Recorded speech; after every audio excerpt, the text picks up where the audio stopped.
Walmart, Walmart, Walmart. I think you may have made a very expensive leadership decision.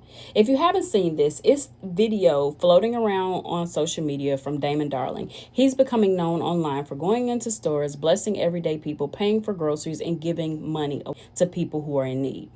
Trespass warnings from Walmart. Okay, you guys are no longer allowed to go to any Walmarts, any Sam's Clubs, or any Murphy gas station for life. Okay, so that is a life ban from Walmart. Who's issuing that? What? Who's issuing that? Walmart is. For what? What'd we do? That's any private business can. I didn't go to Walmart. I just came and. Well, they can't just do it for no reason. Yes, I can. Even if we're not there. They don't have to have a reason. I don't. Well, can I appeal that? What? Can I appeal that? You can call corporate. Yeah, Yeah. I'm definitely appealing. I'm gonna give it to my lawyer. Now, before somebody comes for me in the comments, I don't know everything that happened behind the scenes. Neither does anybody else watching this video. But that's exactly why I wanted to talk about this from a leadership development perspective. Because leadership isn't only about whether you have the authority to make a decision. It's about understanding the ramifications and the impact of the decision you make. Now, Walmart may have policies or information that the public doesn't have.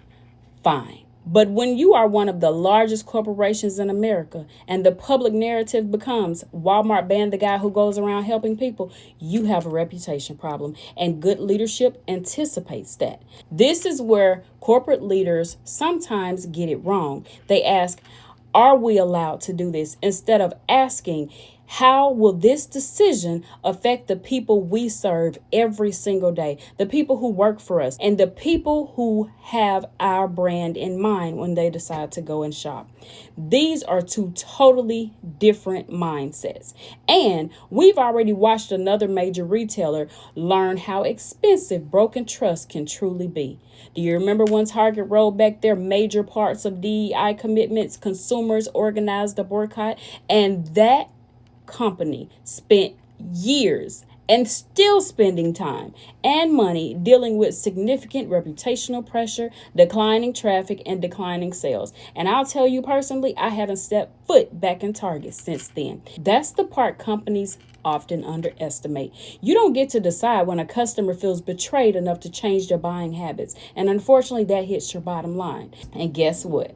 If you go to those comments, you'll see that people are already talking about boycotting Walmart over this. Now, let me just say this. Whether that boycott becomes as massive as the one that we've seen with Target or disappears within a week isn't even my biggest point. My point is that this is what happens when leadership decisions are made without adequately calculating the reputational risk. Because in 2026, you're not just managing a store, you're managing a brand in real time. These are real people, real decisions, and this is their hard-earned money.